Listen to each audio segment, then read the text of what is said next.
Go ahead. Okay, welcome everybody. Thank you so much for coming. I appreciate it. My name's Tim Jorzak. Come on in. I am Supervisor of Assessments here in McLean County. Again, I want to thank you for coming to this is our 4th year of doing information sessions for members of the public. I am joined by County Treasurer Rebecca McNeil. With us as well is Glenn Swanson from the clerk's office. So we're going to take a little bit of time to explain to you the property tax process here in McLean County, how it works, and what you can do to contest it. Just in the interest of being up front, I'm going to do most of the talking here because I'm the assessor and we are at the beginning of the process when the assessments are going. I can see some of you have in your hands. The assessments are out now. This is sort of my office's time as part of this. So I'm going to spend most of the time talking about the assessment and complaint process.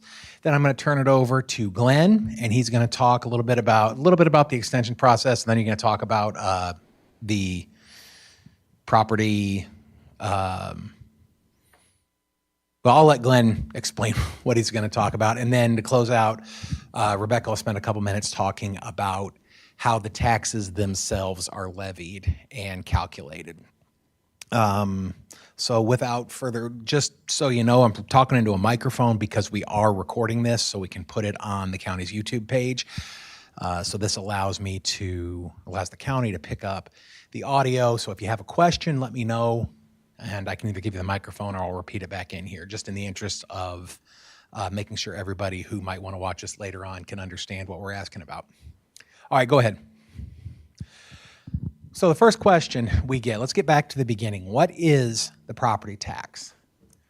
Property tax is the primary means of funding local government, both here in the state of Illinois and frankly in most of the rest of the country. Local government is primarily, if not entirely, funded through the property tax. The property tax is a form of ad valorem taxation. What ad valorem is just a Latin phrase that means according to value. Most other forms of taxation are passive taxes. So what that means is a rate is set and then the government collects based on the activity that's coming through. So think about a sales tax. Sales tax is levied. It's levied against what you buy. And say it's 5%. They're going to take 5% of your purchases and that's going to get collected. In good times, that means that the government's going to collect a relatively large amount of money. When things slow down, the collections slow down. Same goes for the income tax. They have an income tax rate that's set against your income. As your income goes up, your taxes go up. As your income goes down, relatively speaking, taxes go down. The property tax works a little bit differently. With those other forms of taxation, the government collects what it collects. In the form of the property tax, the government establishes what it's going to collect, and then the tax rate is allocated according to the value of your property.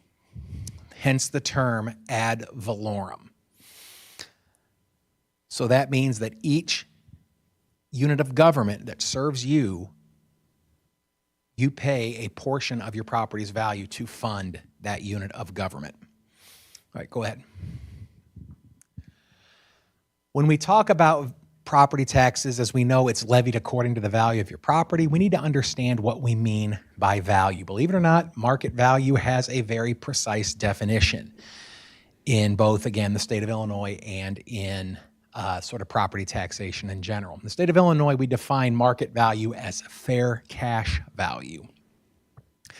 And what fair cash value is, it's the amount, and this is straight out of the Illinois compiled statutes, it's the amount of which a property can be sold in the due course of business and trade, not under duress, between a willing buyer and a willing seller. That's the code citation. You see it up there. What that means is this is an arm's length transaction. We want to establish the property as if I wanted to sell it and you wanted to buy it. I have a property that I want to sell Brian. Brian wants to purchase my property. I don't know Brian. Brian doesn't know me. We have no interest between one another. We are establishing the value. That's how we set the market. And that's what we use to determine your fair cash value. In most cases, we use what's called value in exchange. That's kind of what I just laid out there. What would it bring in a fair and open competitive market under these conditions? With one exception. Anybody here own farmland or deal with farmland? Okay, you have farmland? All right, farmland is valued a little bit differently. Farmland is valued according to its value in use, which is a more kind of complicated formula set by the state, and it kind of allocates out how much the value is based off of its economic productivity, not necessarily off of its market value. But with that exception, most every other property is set according to its fair cash value. And that assessed value in almost all of Illinois, with the exception of Cook County, is 33 1/3% of its fair cash value. Okay, next slide, please. This process starts with your township assessor. So you have a township assessor who's responsible for initially developing the value of your property for tax purposes. They are generally responsible, he or she will go out, they'll catalog all the properties in the jurisdiction. They will look at those individual properties. They're the ones who come out and they do the measurements. They take photographs of your property. They compile. They do all the data collection that then we use or they use in their system to establish the fair cash value of your property. On or about June 15th of every year, they send those numbers to us up here at the county. We call that the roll. They send the tax roll up to us at the county, to me specifically in my office as the Chief County Assessment Officer. Next, Dan. So what do we do when we are assessing property? It's very similar to what you may have had done if you have had an appraisal done on your property. If you've had an appraiser come out, do like say for a refinance, or you're purchasing a property and you want a fair opinion of value, you'll hire an appraiser. Our profession as an assessors, we are sister professions to appraisers. We just do it in a little bit of a different way. Appraisers use what we call fee appraisal principles. And what that means is if you look up on the PowerPoint there, you see that house in the lower left-hand corner. A conventional appraiser might say, based on the characteristics of this property as of, in this case, July 22nd, 2022, this appraiser believes the value of this property is $157,500. Very simplified way of it, but that kind of explains how it works. We assessors do it a little bit differently. Instead of picking an arbitrary date and setting the value, we value every property based off of the value as of January 1st of the tax year. That allows us to establish one uniform valuation date. And instead of valuing each individual property, what we determine is we use mass appraisal techniques. So instead of looking at the single property, we look at groups of properties. So let's say for a very simple example, we have this neighborhood of 3 properties up here on the screen. An assessor might say that market data indicate that properties in this neighborhood have sold on average for $100 a square foot. And then we will apply that $100 a square foot to every property in that market area. And you can see how that pans out for those 3 homes. They're slightly different sizes, so we just apply that $100 to each one of them, and that's how you come up with your assessed value.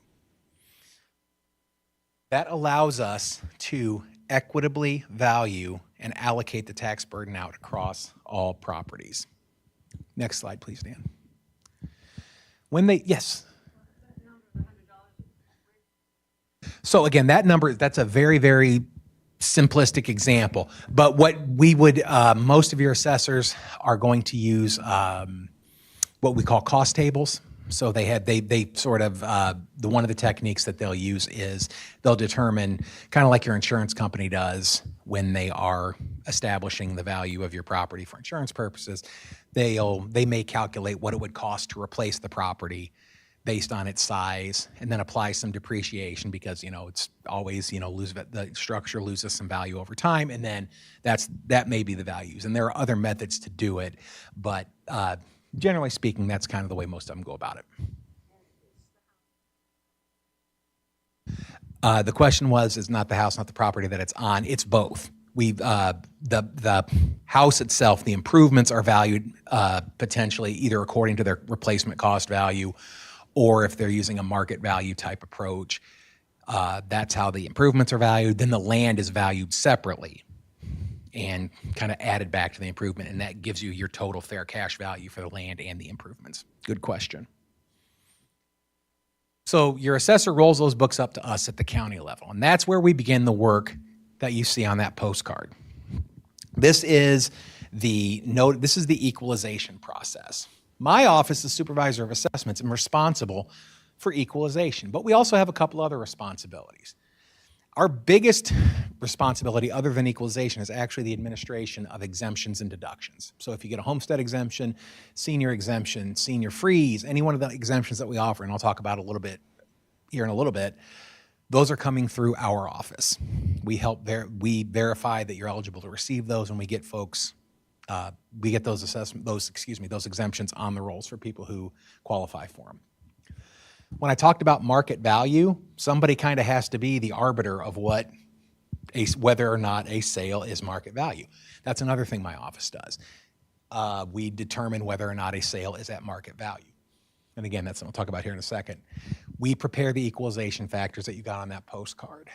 We publish and mail assessment notices, either in the newspaper or in the notice that you have in your hands there. We also serve as support staff for the County Board of Review. Even though the Board of Review is independent of us, we are their support team.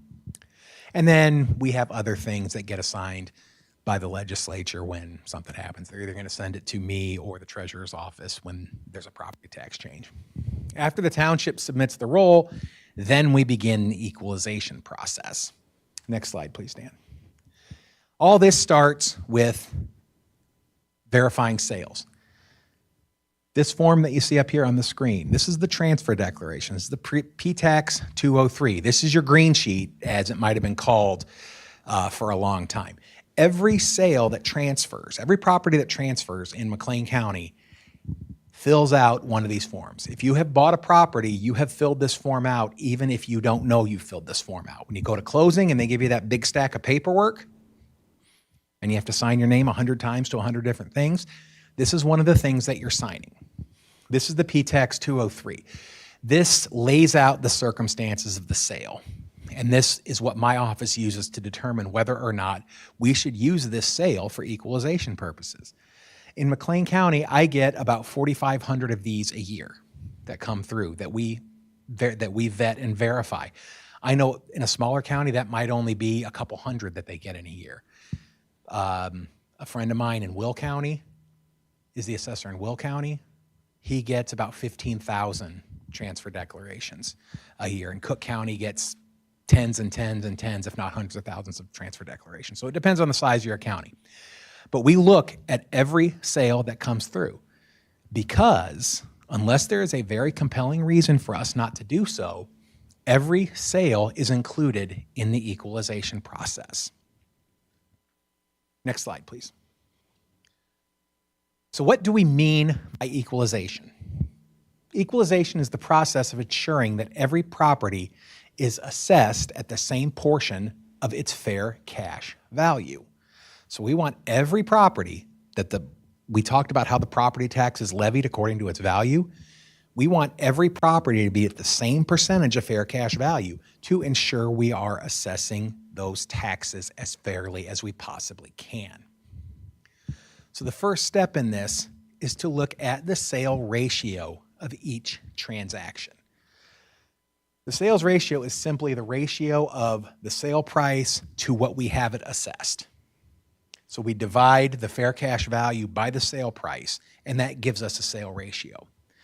We want the median ratio in each township to be as close to 100% as possible. And what I mean by that is we want sort of the average sale in every township. In a perfect world, the average sale would be at 100% of its fair cash value. So if you bought it for $150,000, its fair cash value in our office would be assessed at $150,000. That's what we're trying to do. And we'll look at this example up here again for a very simplified example of what we're looking at. So we have 3 houses that sell in this neighborhood. One of them sells for $160,000 and its fair cash value is $160,000. It's got a perfect 100% ratio. The house at the top, it sold for $155,000, but its fair cash value is only $153,000.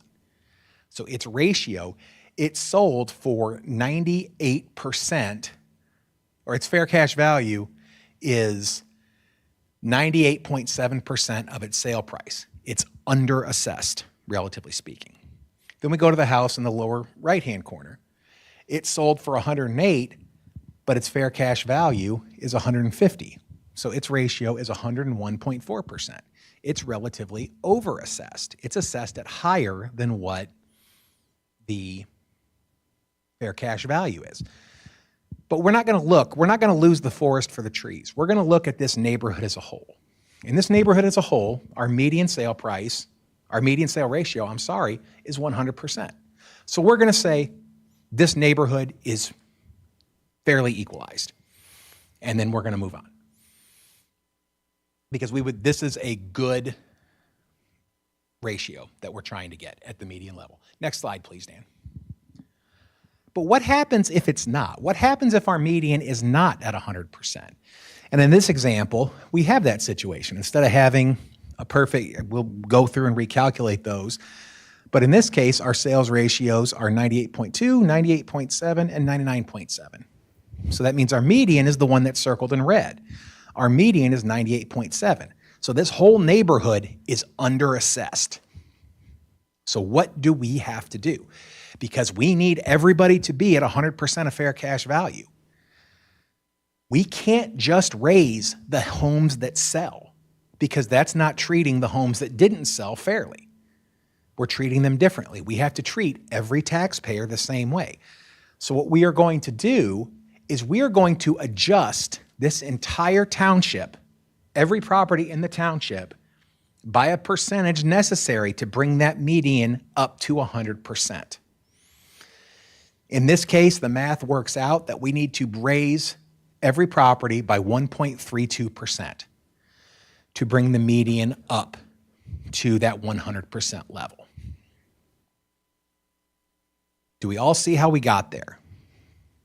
So the question then becomes, well, why are we concerned about this?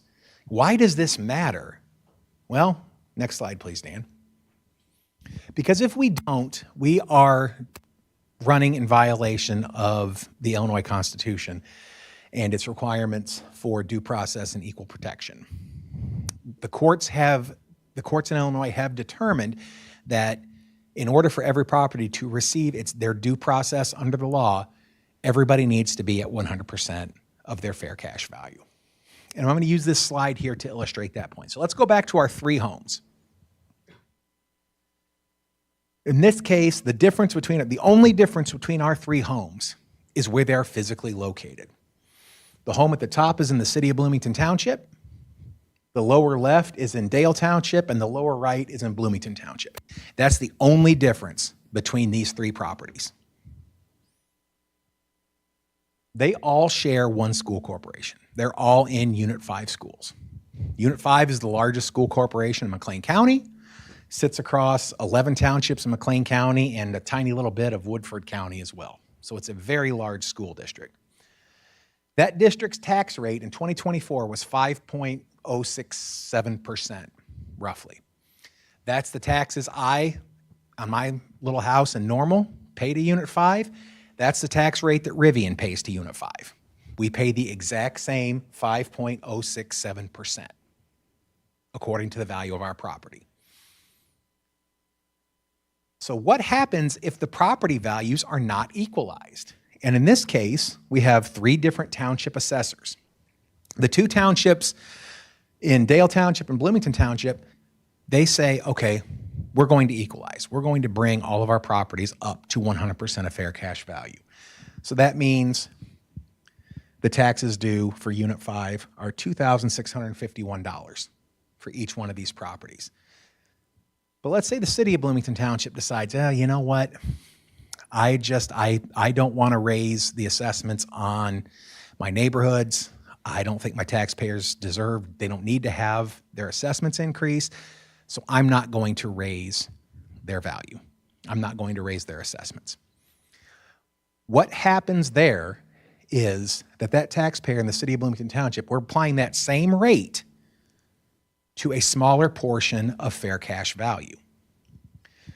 In this case, the city of Bloomington Township taxpayer is paying $118 less in taxes than they should be because they are not assessed their fair cash value. So that means they are receiving $118 worth of services that they are not paying for, that everybody else, every other township, has to make up the difference. Yes, ma'am. And what factors would cause that? She asked what factors could come into that. Can you clarify that question for me? Well, you said that this.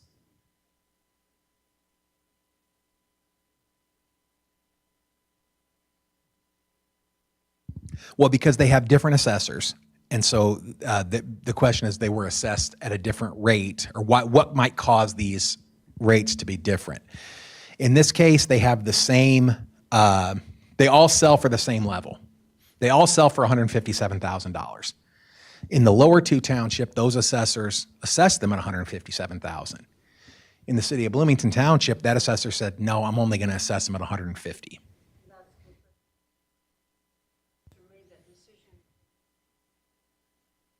In this case, their decision-making was based on the fact that they didn't think that the taxpayers wanted to have their values go up like that.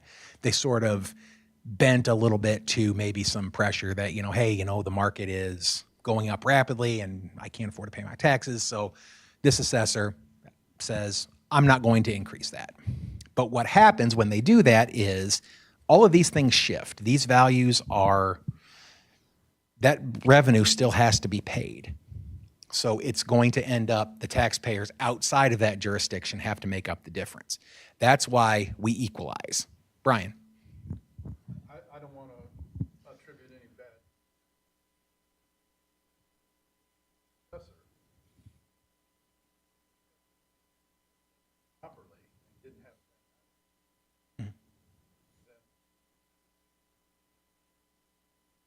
why are we equalizing something? And it doesn't.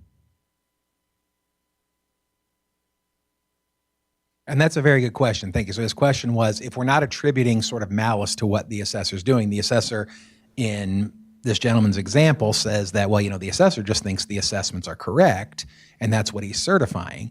In that case, we're comparing it to what the actual sales that come in are.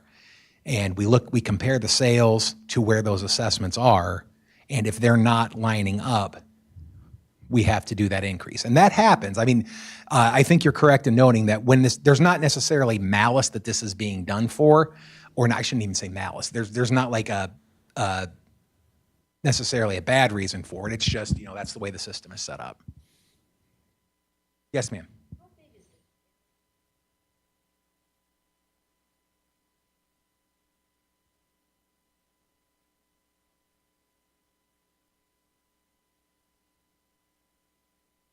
So that's a very good question as well. The question was, how big of an area?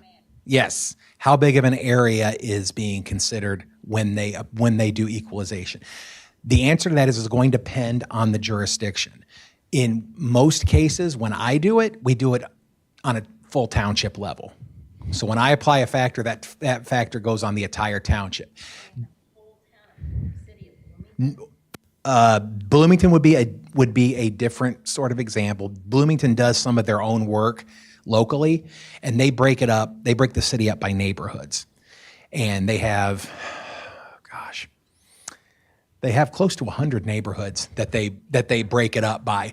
So, and then I analyze it after they turn their numbers in, and then I have to apply a factor on top of it, and so then that goes to. Right. They compare those internally inside their neighborhoods. They make those determinations. And then when they submit their books in, if they're still not to where the sales say they have to be, then I still have to bring them up more. That seems arbitrary and unfair. You're ignoring the evaluation.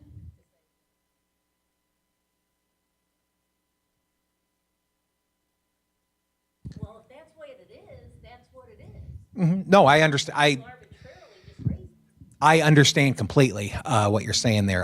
The question was, are we ignoring the sales data when we look at that because we're trying to keep everybody up to a level? And no, all the sales data goes into the work that we do, the equalization work that we do. We look at like I said, we look at every sale, and then that is equalized against what assessed values are.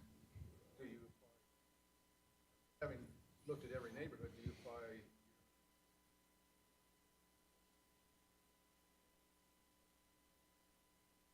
I apply my equalization to the entire township. The township applies them neighborhood by neighborhood.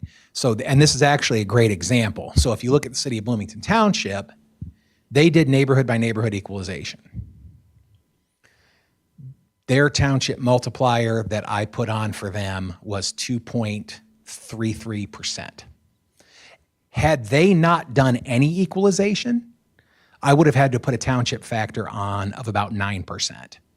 But they did some at their level, and that brought assessments up most of the way. And then it just left a little bit that we had to finish up.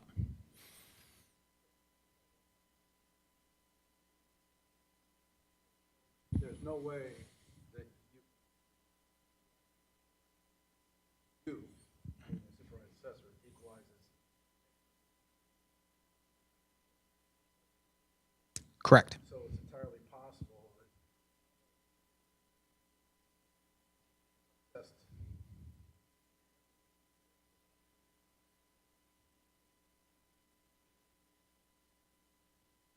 Yes, and that's, the question was, because I'm applying equalization at a township by township level, somebody could be assessed, could be brought up outside of what their value should be because of the way the equalization works. And yes, that's true. That is one of the reasons why we have the complaint process. This is mass appraisal. It is my assessors, I say my assessors, our assessors in McLean County, they do a very good job of doing valuation, but this is not an exact, perfect science. You know, this is data, and we're trying to apply data to what we have, and we're trying to allocate it as fairly as we can. And I'll talk about that here in a second when we get to the complaint part of things. Next slide, please, Dan. So again, this is why we do the township by township equalization. That example I used in the previous slide was on between townships, but we have to do the same thing because we need to make sure that we are equalized within other counties as well. So we're going to expand this example out, and instead of having those lines be between the townships, those lines are now county lines. And so the top house is in McLean County, the bottom house is in Logan County, and the bottom right house is in DeWitt County. It's the same philosophy. We need every county to be at 33 1/3% of fair cash value. In this case, we're talking about Heartland Community College, which spans 5 counties, including the 3 we're talking about here. Their tax rate was 0.583, roughly. We do the same math here, but in this case, I, as the supervisor of assessments in McLean County, decide, yeah, you know, I don't want to put an 8% multiplier, an 8% factor on the taxpayers. You know, we've had a lot of increases these last couple of years, and I don't think they want that, so I'm not going to do it. In this case, I don't do it, and the other 2 counties do, and we have a difference of about $20 in taxes. Again, that doesn't sound like a lot of money on a parcel by parcel basis, but when you're talking about hundreds and hundreds and hundreds of square miles over 5 counties, we're talking about a very large tax shift. So then the question becomes, well, then what would happen if you just didn't do it? Well, I'll tell you what would happen if I didn't do it. The state of Illinois would come in and they would do it for me. They would say, McLean County, you didn't do your equalization work. So we are going to do it, and they're going to put a factor on the entire county. And that factor is going to be about, in this case, 4.5%. And they're going to apply it to the entire county, not just the properties that are impacted by Heartland Community College, not by the properties that were equalized by their township assessors if necessary. All they're going to look at is this county is outside of tolerance. We need to bring them up, and that's what will happen. If the state does it, your appeal rights change. You can't really appeal that value if the state does it, and then it falls off in the next year. So then we start the process over, except we're in an even bigger hole. So you want your county assessor to do this work that I'm talking about, because if we don't, it just causes more problems down the line. It's literally kicking the can down the road for bigger and bigger issues. Next slide, please. So what if you don't agree with your assessment? That's what we're here to talk about, right? Like I said, this process is very, very thorough. The assessors in this county, it's very complex, yes.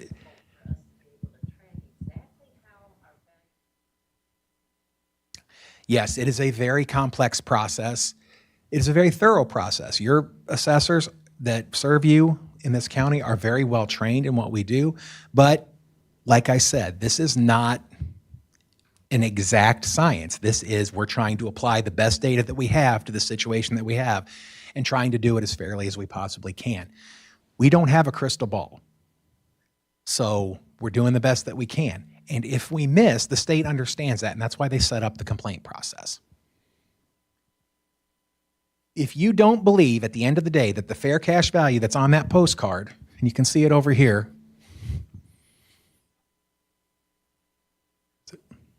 the fair cash value right here, the full fair market value of your property. If you don't agree that that is the full fair market value of your property, then you can and should file a complaint.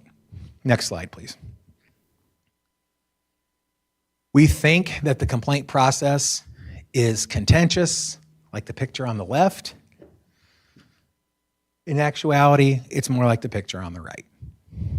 It is very user-friendly, it's very informal, it's very non-combative. It's simply a discussion between the township assessor, you, the taxpayer, and then the Board of Review. Next slide, please. If you're going to file a complaint, you need to ask yourself a few questions. It's first and foremost, it's always going to come back to that full fair cash value that I spent a lot of time talking about. Everything is going to come back to the fair cash value. You need to look at that fair cash value on your card and ask yourself this question: could I sell my property for this number? If the answer is no, if you say, well, I don't like, it's gone up 10% again, and I'm not crazy about it, but at the end of the day, I think I could probably sell it for that. The complaint process is probably not going to be a good approach for you. I'm in the same boat. Trust me. My house in Normal, I have seen these numbers go up year after year. I know what these numbers are I know months before what they're going to be.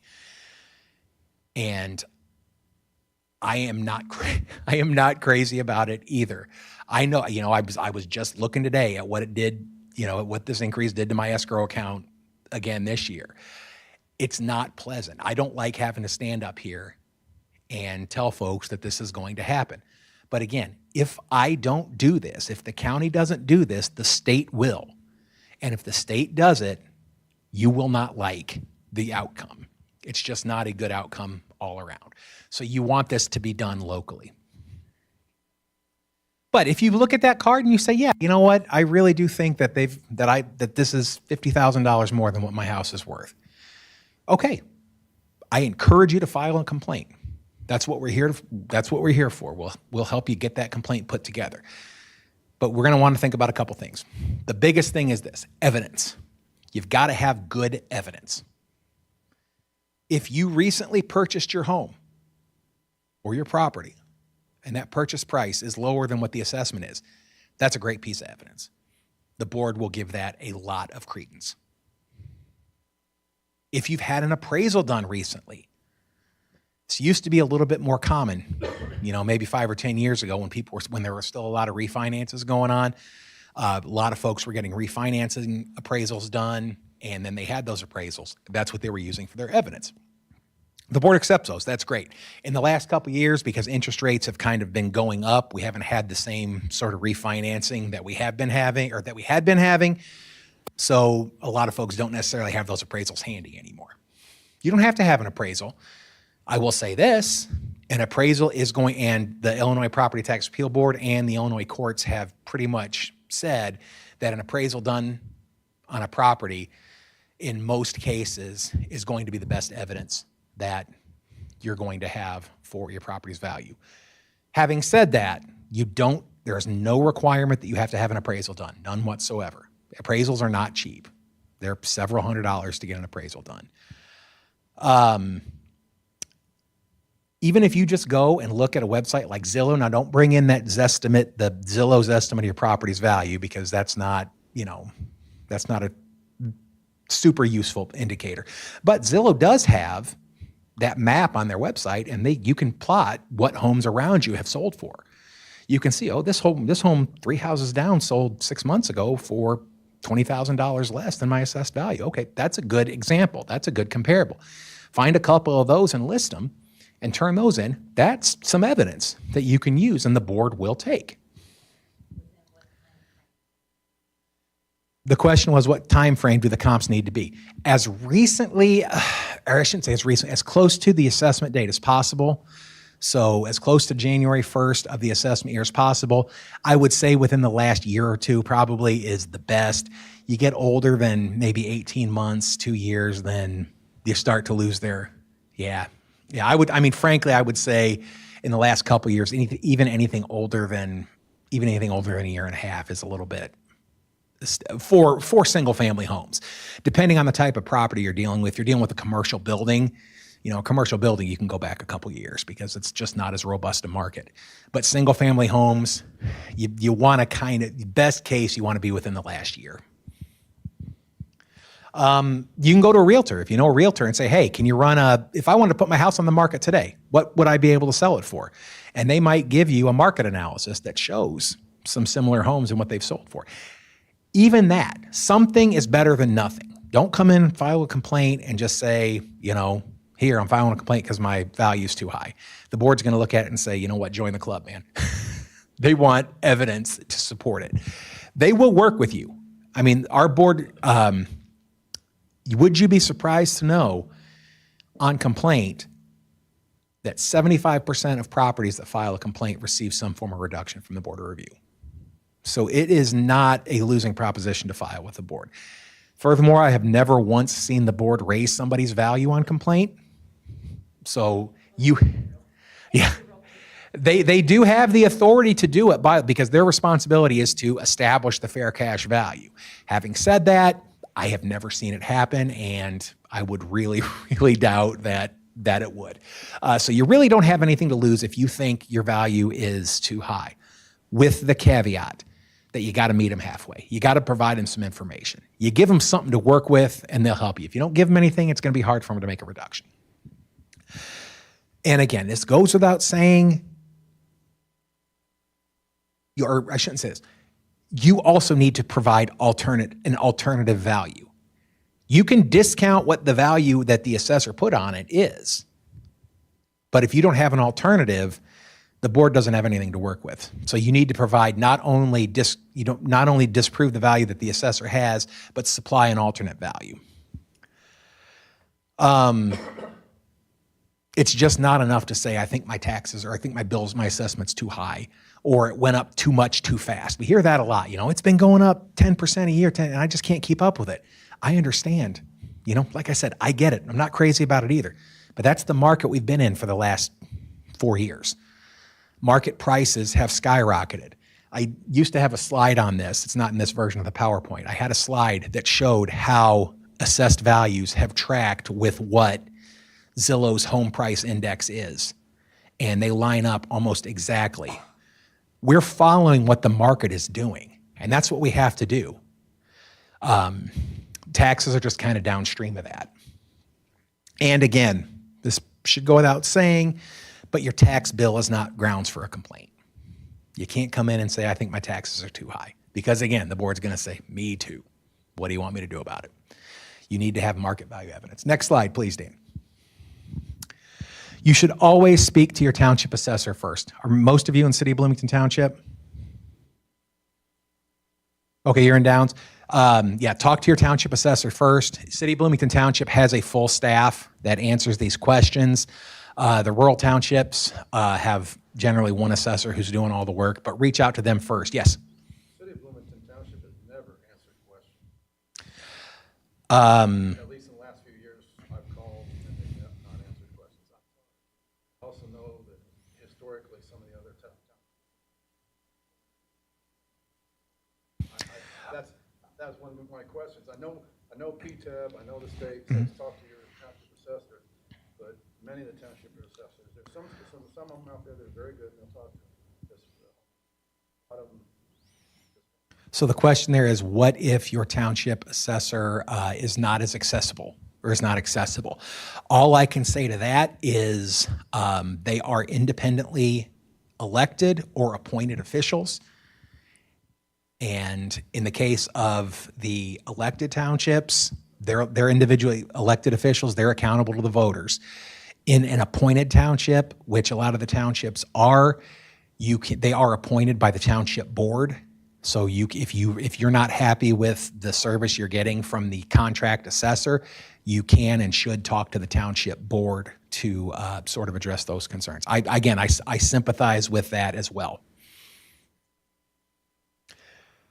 And yes, the state encourages us to put you through to the township first because the township is the one who's closest to your data. The township maintains that data. Like I said, they're out doing the field work on your property. So they are the logical first step. If you don't get a good response or satisfactory response, then you can come talk to us and escalate up to the board of review process. And again, the township, in some of these cases, the township may be able to say, maybe there's a mistake on the record. Maybe they have a building on the property that's no longer there. Or maybe they've mismeasured and the house is, 1,200 square feet smaller than what the record says. Things like that they can fix pretty quickly without going to the complaint process. Most of the time, however, you're going to need to file a formal complaint. You have 30 days from the date of that notice. From the date of publication. It's listed on the notice what that date is. For you, it is October 29th is the complaint deadline. If you are in, I think everybody who's here is in that last round of mailing, so that should be October 29th. We cannot extend this. I've had a couple people call me and ask, hey, I dropped it off at the post office on the 29th, and they didn't postmark it until the 30th. They didn't stamp it until the 30th. Unfortunately, there's nothing I can do about that. This is a hard and fast statutory law. I can't change that. So you need to get that in postmarked by the deadline or filed electronically on our website by midnight of the day of that deadline. You must, generally speaking, represent yourself or be represented by an attorney. Most homeowners are going to represent themselves. Commercial properties are, generally speaking, going to need an attorney to do that work on their behalf from the rules from the McLean County Bar Association. Non-attorneys cannot file on your behalf. You can pay somebody to sort of act as a consultant for you. There are individuals who do this type of work as tax consultants or whatever they call themselves. They can, provide you, if you want to pay them to provide that service, you can do that, but understand that there's no charge for you to file a complaint. So if they tell you there's a filing fee, there's not. It's free. You can do it yourself, and they can't represent you. You can bring them with you, and they can be sort of an expert witness for you, but you have to be there, unless they're an attorney. If they're an attorney, they can do that work. And again, like I said, just keep in mind if anybody be wary of anybody offering to file on your behalf in exchange for an upfront fee. It's legal. They can do that. But again, just know that none of that fee comes to us. This is an entirely free process from our end. Next slide, please. Appeal forms are available from our office. There are also a stack of them over here. You can file online. Most of the appeals we've been coming in since COVID, we started doing online filing. A vast majority of our complaints come in electronically now. But we have paper forms over here as well. You can access them there at that website. There are forms over here where we have QR codes that you can scan and access the complaint form as well. Once you've filed your appeal, your assessor is going to review the evidence and they'll kind of respond to the evidence that you've supplied. The board will then make a preliminary determination. They'll either say, yeah, you know, we agree with what the taxpayer says. We're just going to go ahead and we're going to send a letter saying this is our proposal and leave it up to you. They may say, well, you know, we kind of agree with the township. But the thing to keep in mind, they will never leave you as the taxpayer in a position where you will not get an opportunity to be heard if you choose. So they will never just review the evidence and say, we rule against the taxpayer and that's done. You will have an opportunity to have a hearing to present your evidence in front of the board. Our office will contact you with the information on setting that up. It's a quick process. Our hearings last less than 10 minutes on most cases. The longest complaint I ever had was, I think I did when I worked for the township. We did a big commercial complaint and it took one of the biggest, most highly valued properties in the county, and that hearing took about 35 minutes. So these are not super intensive hearings. Very informal, very friendly. So just keep that in mind. And then you'll get your final answer by the end of January, and we'll move forward from there. Dan, next slide, please. Yes? Who has the burden of proof? The burden of proof in Illinois for assessment complaint, that's the question. Who has the burden of proof in complaints? In the state of Illinois, it is based on the preponderance of evidence. So there is no burden of proof. It is who has the preponderance of evidence, which means whoever makes the best case in front of the board.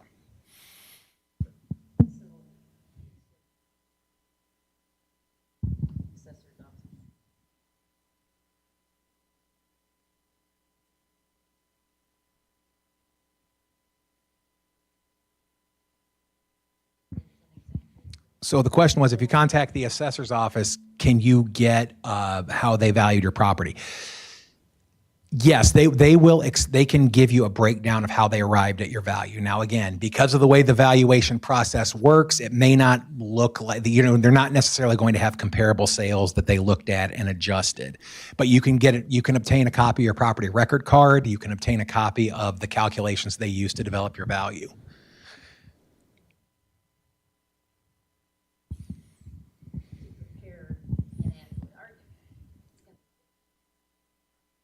Right. Right. And so in Illinois, property tax complaints are what we call de novo, which means every time they come in, you start from the beginning, and each side has to prove their case of what the value is. So it's not like you just have to provide your evidence. If you come in and establish what your evidence of value for the property is, you don't even necessarily have to discredit their value if you build a strong enough case for your own value.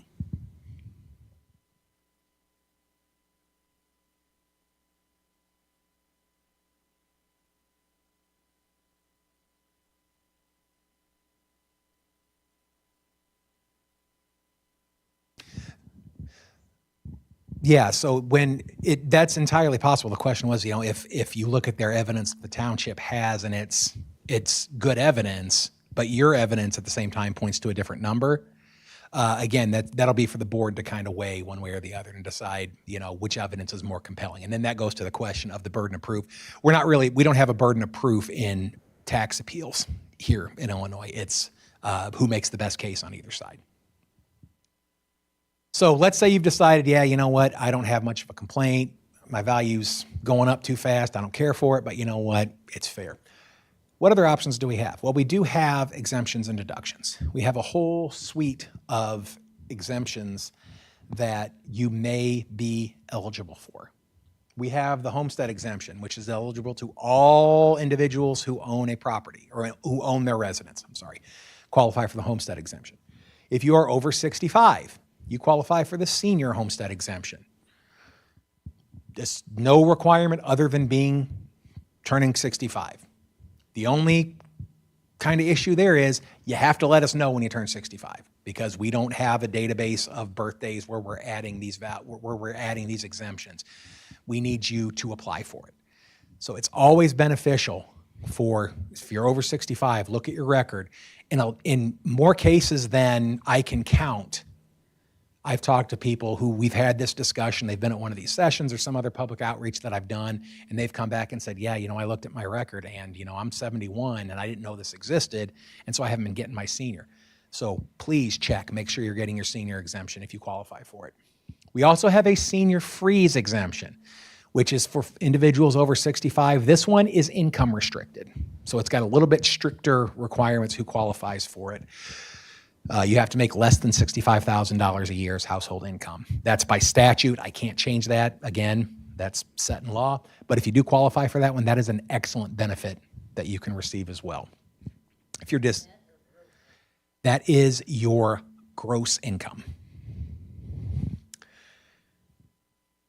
We also have a disability exemption for if you qualify as disabled, you can receive, it's not as big as the other exemptions, but it's something. It helps reduce costs. If you are a disabled veteran, if you know a disabled veteran with a service-connected disability, we have a series of exemptions that are available to them, starting at 30% service-connected disability. So if you know somebody who has a service-connected disability, tell them to investigate this process. If their disability is 70% or higher service-connected, they are tax exempt. So they need to investigate this. Just recently, the legislature also enacted a World War II full exemption. So if you do know, there's not, they've unfortunately, we don't have too many of them left, but we do still have, I think McLean County has a handful of World War II veterans. If you are a World War II veteran, you are qualifying for a full property tax exemption on your residence. And then there's a home improvement exemption as well. If you do make upgrades to your property, we can work it so that you're not facing the full burden of those right away. That's worth investigating as well. Next slide, please. And here's just a matrix of those exemptions. We have this information over here if you want to take a look at it. Next slide, please. Here's a breakdown of where we are and where our factors are. You can see that this hasn't been updated to reflect this last batch of townships that you folks are in, but the numbers haven't changed. Our median factor for 2025 was about 8.5% across the townships. Our highest factor was in the group of townships over to the east side of the county. They had a factor of 10.8%. The lowest factor was City of Bloomington Township. Their factor was 2.3%. And then the median was about 1.08% or 1.85%. Next slide. You can see how our exemptions work out. We have 43,000 homeowners exemptions out of 69,000 parcels in McLean County. So roughly two-thirds of the properties in McLean County, a little bit under two-thirds of the properties in McLean County are owner-occupied residences that are receiving this benefit. Next slide.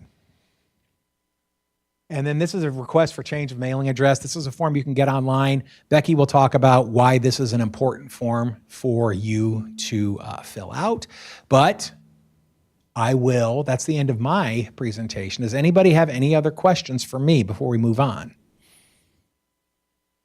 Okay, well, I'm going to turn the floor over to Glenn real quick. And Glenn Swanson is going to talk about what the clerk's office does and what their role in this process is. Come on up. Come on up. Come on down. Sorry. Here you go. Okay. Good evening. Thanks for taking a couple of minutes. I'll make it real short and real sweet, and certainly try and answer any questions I can. What we do in the clerk's office is basically act as the conduit between the individual tax districts, their plans for any given year, and then we pull that forward to work directly with the information from the assessor's office that ultimately leads to the budget for each individual tax district that then gets applied to the assessor's valuation that leads to the tax rate for the individual tax districts that in turn ends up being the individual tax for your homes. So what's a little bit different than what we just got finished talking about related to the subjectivity and the ability to gather information and bring it forward, it's different in my role in that we operate in precise numbers. We deliver exactly what's brought to us by the individual tax districts through their process of budgeting and levying for any given year, and then make the calculations that roll to the individual taxes by property. So it's very important from the outset, and we're really in a three-step process in the clerk's office as I look at it. Step one is the budgeting process. That's happening in each one of the tax districts. Certainly, it's an opportunity for you as taxpayers and residents to interact with the local officials and to get upstream and understand what they're budgeting, what they're forecasting to spend money on, and quite frankly, how they're spending your dollars. So what we do is take that information from them in that early budgeting process, collect that, make sure we've got it all on file, make sure all the appropriate truth and taxation disclosures are made, and you have the ability to see exactly what they're publishing and planning on spending in a given year.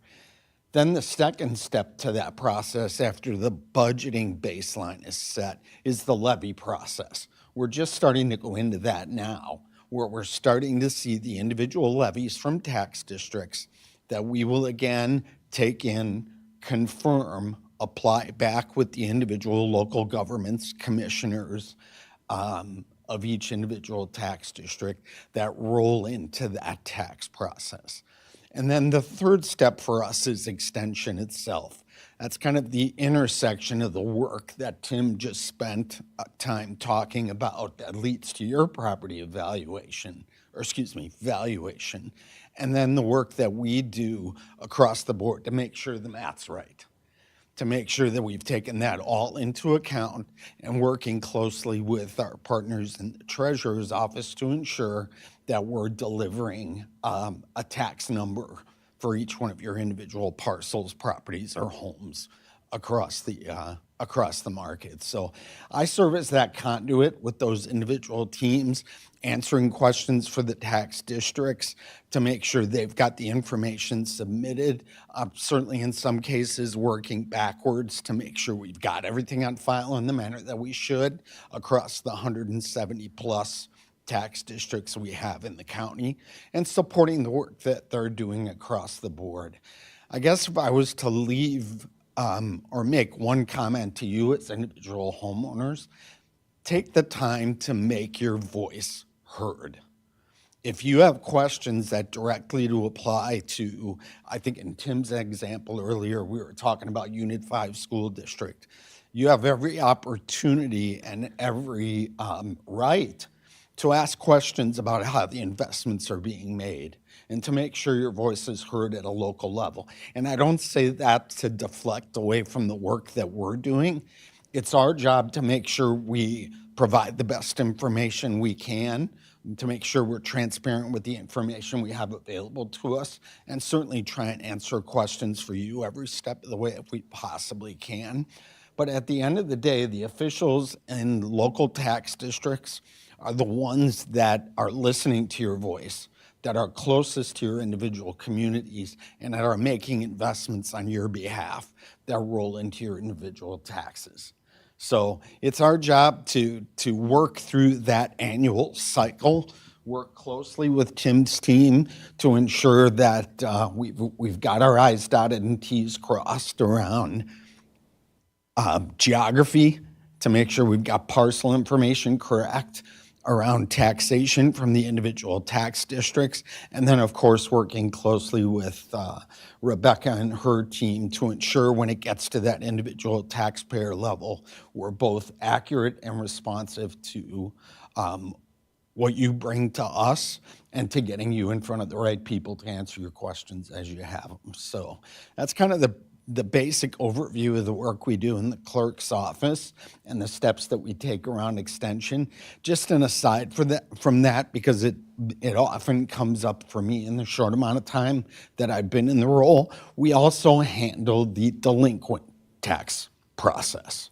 So we work closely as we go through the tax year, and we help support the process of making sure the tax dollars get to the taxing district, and we administer the program on the backside that deals with administering the back tax process across the county as well. So those are the two big things that we do around taxation. And that's kind of it in a nutshell. Any questions? Sure. I'll turn it over to Rebecca.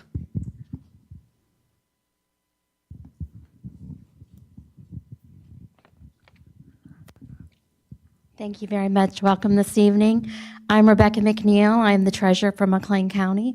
But by Illinois state statute, I'm also the county collector. So we, in our office, we collect the property taxes this year for about 187 taxing bodies in McLean County. So this form that Mr. Jorzak has up right now, it's a request for change of mailing address. This is a very, very important document, actually, especially when you pay off your mortgage. If you need to update the mailing address after you've paid off your mortgage, if you had your taxes escrowed, the mailing address for the tax bill can only be changed by the property owner, trustee, or power of attorney. That means if you pay off your mortgage company, by state law, they cannot send notification into the assessor's office to update the mailing address for your property tax bill. Again, only the property owner, trustee, or power of attorney can update the property mailing address associated with the property tax bill. So please remember, if you when you need to update that information, that it's done. Otherwise, that tax bill, it's possible that it's going to be sent to the mortgage company. They're going to fail to send it to you. And unfortunately, Illinois state law is very unforgiving. Failure to pay the property tax on time results in an interest penalty. So you can pass that to the next slide. Again, what is the treasurer's role? By Illinois state statute, the treasurers of all counties shall be the ex officio county collector of their counties. There's 102 counties in the state of Illinois. There's 102 county treasurers. We are responsible for the billing, collection, and distribution of property taxes. Glenn kindly explained a little bit about what the clerk's office does with the extension. My job is to pull the data from the supervisor of assessments office, from the county clerk's office. We pull all that onto the property tax bill. So far this evening, even though you see that tax bill will go out with my name on it, so far you've learned that there are multiple parties that are involved in that process. By the time it ends up in your mailbox, it's gone through the township assessors, it's gone through the supervisor of assessments office, it's gone through the board of review, Illinois Department of Revenue, and then the clerk's office in calculating the tax rate that comes on. So a lot of individuals have worked on that. We talk about a tax cycle because it's essentially a 2-year process. It starts on January 1, and by the time you get the tax bill, about 1.5 years has gone into that. And then what will happen between May and November, my office will collect those property taxes and distribute them to the taxing bodies, and then we'll wrap up during the month of November on the outstanding parcels that are not paid, that have delinquent taxes by Illinois law. We have a process we must follow, which involves the property tax sale. And then we complete final distribution during the month of November and file our final P-tax reports with Illinois Department of Revenue during the month of December. So again, it's a 2-year process when we talk about the tax cycle for any given year. Calculating the tax bill is fairly straightforward, as Glenn mentioned, and I say fairly straightforward. It's very complicating. Many months go into that process of calculating the tax rates, but it's essentially going to be the taxing district's levy divided by the equalized assessed value that computes to the tax rate. And the calculation of your individual tax bill is going to be that equalized assessed value less the exemptions. That gives you your taxable value. And then your taxable value times the tax rate equals the total tax that's due. And when you see your property tax bill, you'll see all these numbers lined up along the left or the right-hand side of the tax bill. If your tax bill goes to your mortgage company, you can go online and you can print off a copy of it, or you can contact us and we will be more than happy to send you a copy of your property tax bill. We do have a lot of taxpayers in this county that elect to have their tax bill go to their mortgage company. A lot of our mortgage companies get this data electronically, so if their mortgage company doesn't need that tax bill, have that tax bill go to you so you can stay in touch with what's happening with your property tax, your taxes, your exemptions, all of that information. Next slide. I'm going to have some statutory references here because the process that we follow is outlined in Illinois state law. We don't essentially write the rules. I mean, Mr. Jorzak could have listed statutory reference after statutory reference, and so could Glenn. I also, the Illinois state statutes, they outline the process of what we may and what we shall do. The collector mails the tax bill at least 30 days prior to the delinquent date. The information on the tax bill is incredibly important. When you get that property tax bill, you probably think, wow, is all this necessary? We got a legal-sized piece of paper plus an insert. Yes, it is. The bill has to include the parcel number, the assessment, the exemptions, the equalization factor. We can go on and on. The current amount of property taxes, the prior year of property taxes, and then of course you have your whole list of taxing bodies. So property taxes in the state of Illinois are collected a year in arrears. The tax year is 1 year behind the collection year, and that goes back to the 30s. The state of Illinois during, I believe it was the Great Depression, allowed taxpayers to have a year off, but they didn't give them a year off. They didn't forgive them. They essentially pushed it forward. So when you get your tax bill, it'll say tax year 2024 payable 2025. It makes it complicating when you go to sell your property or when you buy a property, because when you sell your property, you're going to give the new owner a credit for the property taxes through the period, the closing date. And if you're a buyer, then you're going to get a credit at closing from the individual you're buying the parcel from. During tax year 23, payable 2024, we collected $431.8 million across 68,000 parcels. 24 payable, 23 payable 24, 431.8 million. That was actually up by 36 million from tax year 22 payable to 23. So when you get your property tax bill, what does it really represent? Property taxes are a reflection of government spending. When you look at that property tax bill, it's all local government. No portion of that tax bill is going to the state of Illinois, and no portion of that tax bill is going to the federal government. When you look through it, it's going to local government bodies that are providing services to you. Those would include McLean County government. At this point in time, McLean County government is the only taxing body that is county-wide. I know the airport authority, are they going to be coming on next year? Do we know? I know they had recently had a board established in May. So I believe they're going to be coming on. They're going to be the second county-wide taxing authority. But other than McLean County government, then you have your taxing units essentially by township or by municipality. So you have, again, you have your township government, your township road district, you have your municipalities, you have your fire protection districts, library districts, et cetera, et cetera. There are 187 districts that we are collecting property taxes for in McLean County and distributing to.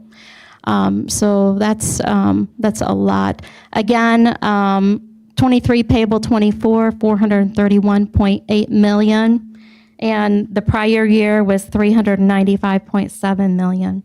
So when we talk about assessment is essentially the process of dividing, taking that overall amount, that if you think of it like a pie, assessment is your portion, it's your slice. And if the taxing districts did not levy for more taxes each and every year, increase their spending each and every year, assessment would actually be a small factor when it comes to the change in your property taxes. It's the amount the taxing districts are levying for. It's the government spending. If the government spending is going up, your property taxes are going up. If the government spending is going down, chances are your property taxes are going down, unless there's been a big change in your assessment. So keep that in mind. If you're missing your tax bill, contact the treasurer's office. We are more than happy to send you a copy of it. Again, everything is online, but you can visit us in person. You can email us. You can go online. There are multiple ways in which you can reach out to us, and we're there to serve you. Push the next slide. Taxes are due in McLean County, 2 installments, June and September. Again, Illinois law is very, very unforgiving when it comes to the property taxes not being paid on time. The interest is 1.5% per month. Delinquent taxes are mailed a notice of judgment and publication. We just sent that out last week. We're going to, by Illinois state statute, we're going to go through a process of publication next week of all those delinquent property taxes. In November, we're going to seek judgment, and we're going to proceed to go to tax sale. Again, it's a process it's outlined in Illinois law. It's very unforgiving for a state that has the highest property taxes. It is so unfortunate that there is not more leniency. That's my opinion. But the property owner, when we go to property tax sale, the property owner does not lose their property immediately. The property owner still has 3 years to redeem the sold taxes. After that 3-year period, if they fail to do so, and the tax buyer has completed all of the requirements outlined in Illinois state statute, the tax buyer can petition the court for tax deed. So it's a lengthy process, but it is a process that state of Illinois allows at this point in time. The delinquent taxes on 459 real estate and 87 mobile home parcels were sold for 22 payable 23. Those numbers really haven't changed a lot over the years in which I've been in office. McLean County is very, very stable. You don't have to go too far down the road to see these numbers be quite significantly higher compared to the overall parcels in that county. Next slide. Distributions here in McLean County, we're pushing out distributions essentially as quick as that money's coming in. We're pushing it out to the taxing bodies. We do between 6 and 8 distributions between the months of May and November. And that's really important, timely billing, collection, distribution, all of it. It's so those taxing districts don't have to go out and get tax anticipation warrants. If we keep our tax cycle on schedule, then they can prepare for that, they can plan for that, and they don't have to go out and essentially borrow money to temporary float through that period of time. Because when they borrow money, that means there's interest. There's always going to be interest on money that you borrow. So that interest that's due is essentially going to come back to the taxpayer. So it's very important that we as an entire team, not just here at the county level, but all the way back to the township assessors, we respect the process, we work the process, we communicate, collaborate, and cooperate with one another to keep things moving along. Next slide. here's a copy of the property tax bill. Again, if you go out to our website, you can see this lovely little colorful pie chart that outlines where the property taxes go. The bulk of the property taxes go to the school districts, without a doubt. Unit 5 essentially is pulling in almost 2/3 on this property tax bill. And then if you look along the middle section there, there's the outline of all the property tax units, all of the taxing bodies that are receiving these tax dollars. Again, the taxes that are paid, they do not go to the state government, they do not go to the federal government, they stay right here in McLean County. Along the right side are all the numbers that I talked about earlier, how you can go down, see the exemptions that you have. Exemptions are incredibly important. If you receive your property tax bill and you see that there's an exemption that you might qualify for, but you don't have it on your bill, contact the assessor's office. Even once that property tax bill is out, many of these exemptions can still be added. Even if you're in the second installment and you've paid the first installment and you go to pay the second installment and you realize, hey, there's an exemption that I might qualify for, we will, if the supervisor of assessments office determines that you qualify that, we'll turn around and we'll do a recalculation and a refund for any portion that's overpaid. So go ahead and pass through. And there's our contact information. Again, thank you so very, very much for coming tonight. Be involved. Make your voice heard. Stay in touch with the information that we send out. Exemptions change. The senior freeze, that's one that is incredibly helpful right now to senior citizens. And there is some chatter about the income limit for that possibly going up. And, I think it's well warranted. But, make sure that you're checking those documents that we send with the property tax bill. And if you don't get your property tax bill, reach out to us and we'll be happy to send you a copy. So any questions? All right. Thank you for coming. We appreciate you.